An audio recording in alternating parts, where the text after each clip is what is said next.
Assalamualaikum warahmatullahi wabarakatuh. Ketemu lagi bersama Pak Anwar dalam pembelajaran daring SD Mutual. Apa kabar teman-teman? Sehat semua? Alhamdulillahirrahmanirrahim. Kali ini kita di tema 1 kelas 5, yaitu tentang organ gerak hewan dan manusia. Kali ini kita khusus pada muatan bahasa Indonesia yang membahas gagasan pokok. Mari kita berdoa dulu sebelum belajar. Bismillahirrahmanirrahim. Raditu billahi robba wa bil islami dina wa bi Muhammadin nabiyya wa rasula. Rabbi zidni ilma warzuqni fahma. Amin.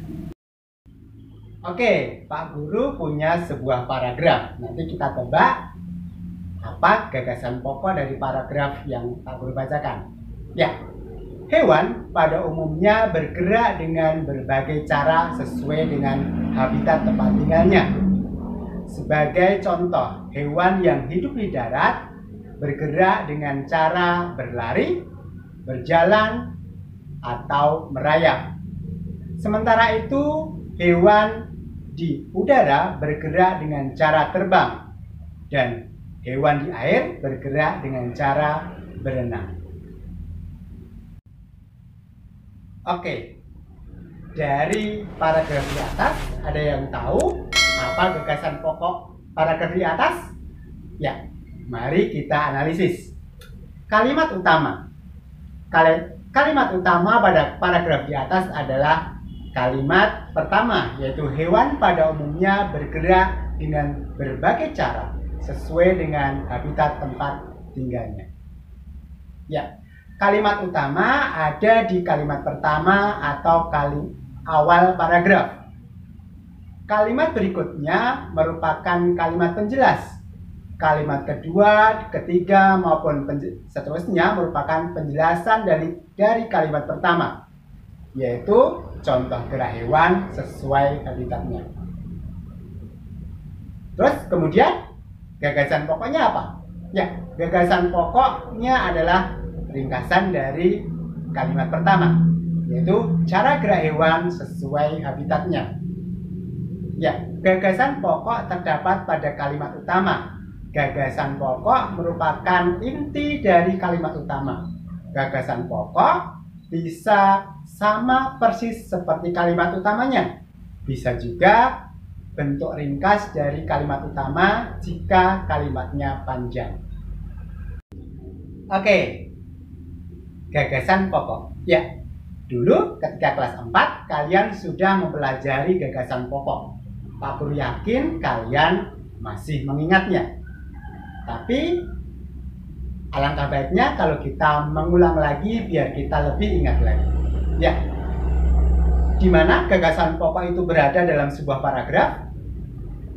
Ada yang masih ingat? Ya, pertama di awal paragraf. Selain itu, gagasan pokok juga bisa di akhir paragraf. Kadang gagasan pokok juga di tengah paragraf. Gagasan pokok juga bisa di awal paragraf dan akhir paragraf sekaligus dalam satu paragraf. Kemudian yang terakhir, gagasan pokok tersirat pada tiap kalimat yang ada. Jadi pada bagian akhir ini gagasan pokoknya tidak di kalimat utama tetapi tersirat di semua kalimat yang ada dalam paragraf tersebut. Oke, tapi kali ini kita hanya akan mempelajari 3 saja, yaitu di awal paragraf, akhir paragraf, dan tengah paragraf. Ya, yang pertama adalah gagasan pokok pada awal paragraf.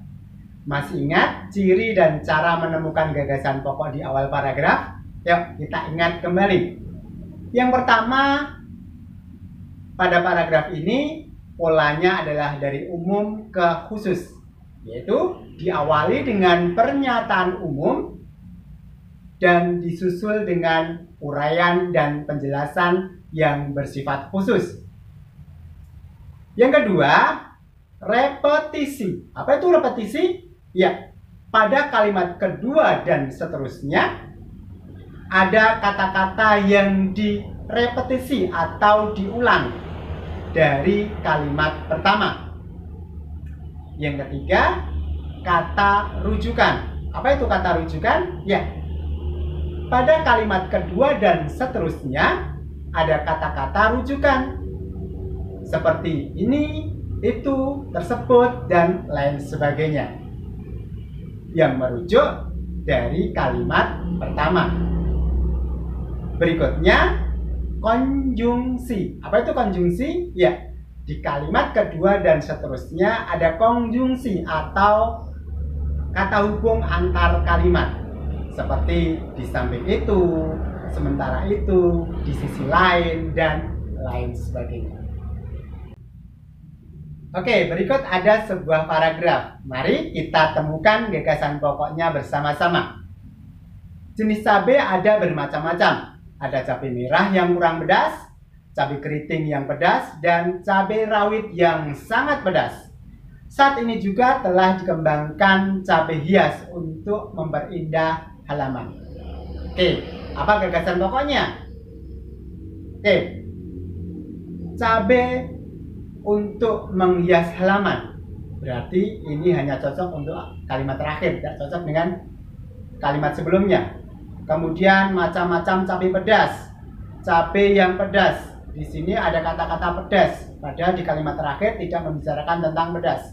Berarti yang paling cocok adalah macam-macam cabai. Good.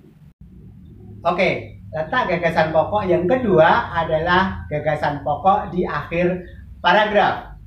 Ya, bagaimana cara mencarinya? Ya, cirinya adalah pada paragraf ini mempunyai pola khusus ke umum. Apa itu? Ya, diawali dengan uraian atau penjelasan yang bersifat khusus dan diakhiri dengan hal-hal yang bersifat umum. Yang kedua, diakhiri dengan kesimpulan. Ya, pada paragraf ini yaitu paragraf induktif diakhiri dengan kalimat kesimpulan. Yang ketiga, konjungsi antar kalimat atau kata hubung antar kalimat. Biasanya ditandai dengan konjungsi antar kalimat. Oleh karena itu, dengan demikian ataupun jadi di akhir kalimat. Jadi pada kata kesimpulan di kalimat kesimpulan di akhir paragraf ada konjungsi oleh karena itu, dengan demikian, ataupun jadi. Oke, Pak Guru punya sebuah paragraf lagi. Gagasan pokoknya apa ya kira-kira? Oke, beberapa jenis hewan ada yang terlahir dengan bentuk yang berbeda dengan induknya dan mengalami perubahan bentuk. Contoh hewan tersebut adalah kupu-kupu, katak, nyamuk, kecoa, dan capung. Perubahan bentuk secara bertahap menjadi dewasa ini disebut metamorfosis. Oke. Dari paragraf ini kira-kira gagasan pokoknya apa ya? Ya, di sini ada beberapa pilihan, ada metamorfosis kupu-kupu, metamorfosis, perubahan bentuk kupu-kupu, dan jenis hewan. Metamorfosis kupu-kupu. Ini di sini tidak hanya membicarakan kupu-kupu, berarti ini bukan gagasan pokoknya. Kemudian metamorfosis. Di sini membicarakan metamorfosis. Kemungkinan jawabannya adalah ini. Pilihan ketiga, perubahan bentuk kupu-kupu. Oke, di sini tidak hanya membicarakan tentang kupu-kupu, berarti ini tidak. Jenis hewan.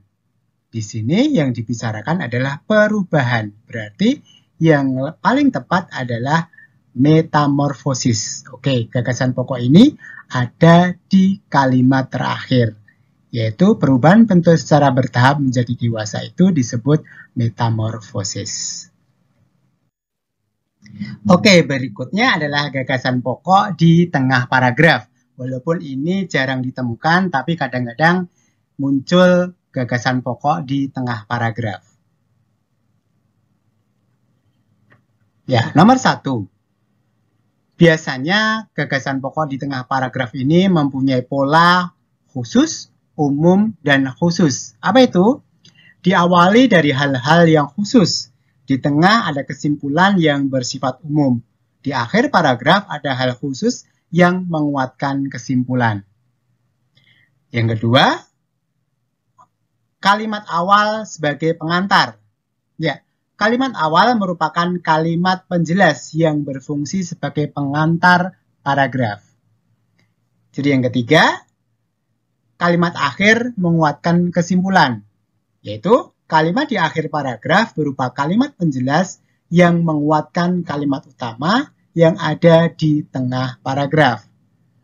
Berikutnya yang keempat, kalimat utama di tengah. Ya, pada paragraf ini kalimat utama terletak di tengah paragraf.